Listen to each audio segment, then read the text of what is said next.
So it's officially here. The NCAA tournament is back tomorrow. And there's a lot different in this year's March Madness compared to past years besides the obvious COVID limitations. I mean, Baylor is the #1 seed for the first time ever. Then two Blue Bloods, Duke and Kentucky, are both missing out for the first time in a good minute.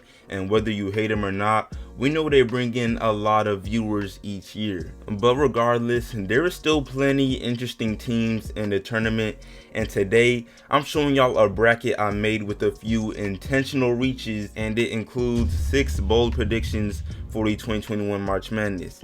And when I say bold, I'm not just bringing the safe sleepers that everyone has in common, like UNC making a deep run, even though I believe they will. But no, some of these predictions are wild. Y'all might just laugh at them, but trust, I got solid reasoning and bias behind each of them. So yeah, man. But before I go any further, what's up YouTube? Plug Speaks back with a vid. If you are new, first of all, welcome. Go ahead and subscribe. Also like the vid if you enjoy. I drop bangers 3 to 4 times a week, and we're grinding for 5K, so I'd for sure appreciate it. But back to the vid though. So real quick disclaimer, I watch college hoops mostly to see the future NBA talents, so I am a casual, but I did some research, not too much because then it's no longer fun. But yeah, this is far from a perfect bracket. But anyway, now for my first bold prediction. I got LSU going all the way to the Final Four, where they will lose to Gonzaga. And off the jump, I know it may seem crazy that I have them taking out a #1 seed Michigan team in just the second round, but I view LSU highly for a couple reasons. First of all, I watched all of their games in the SEC tournament where they lost to a good Alabama team, and I was most impressed by 2 things. One was their chemistry, and I know that sounds very cliche, but they just appear to be very close with each other, and that usually equals good results. And then secondly, this team has some amazing offensive players. One of them is that man Cameron Thomas, who is not very efficient, but he'll find a way to score, I promise. Whether it's drawing a foul or a tough shot, he will impact the game offensively. And then there's Trendon Watford and Javonte Smart, who are both skilled offensively and also just have some experience. And I can see LSU fighting their way through until they reach Gonzaga. Gonzaga is too much. But moving on to my second bold prediction. I got UConn going to the Sweet 16, where they fall to LSU. And to some this may seem crazy, others it may not, but it's definitely crazy to a degree. Their seeding has them matched up against Alabama in the second round, the team that of course just won the SEC. And Alabama has a very solid team. They play some tough defense and are just a real threat. However, my belief in UConn comes from one player, a player that has recently become one of my favorite draft prospects, and his name is James Bouknight. UConn is a different team when James Bouknight is playing to his highest ability. And I understand they had a weak performance in the Big East tournament, or if you didn't know, they did pretty bad in the Big East tournament. But Bouknight also had one of his worst games yet, as he shot 28% from the field and 0% from 3. Y'all, that is not happening again. And Bouknight is a player that is very dangerous when his shot is going. It opens up things for his teammates, and you just cannot stop the man from scoring the ball. There's a reason he dropped 40 on Creighton earlier in the season. So yeah, if he plays well, a Sweet 16 appearance is very possible. But moving on to my third bold prediction. I got UNC going all the way to the Elite 8, where they will lose to either Texas Tech or Ohio State.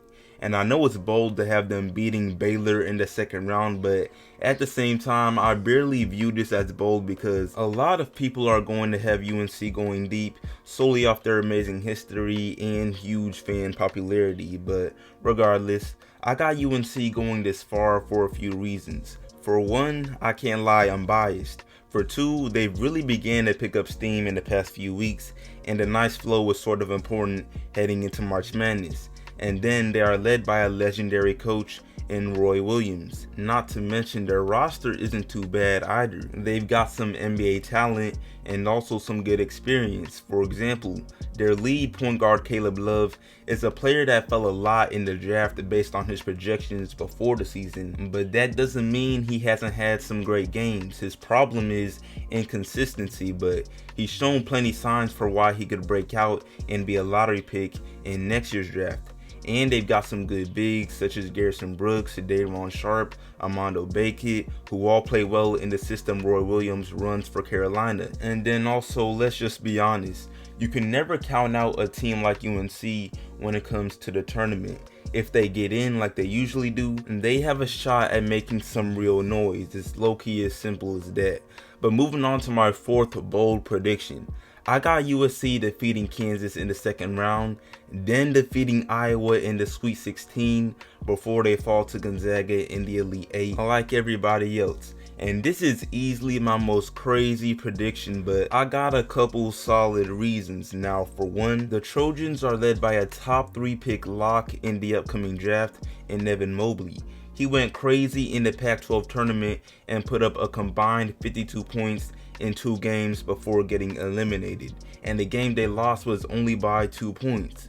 But yeah, I'm trying to tell y'all, do not underrate how much a big man can dominate the game. We always show love to the guards and the forwards, but rarely the centers, since their play styles are usually less entertaining.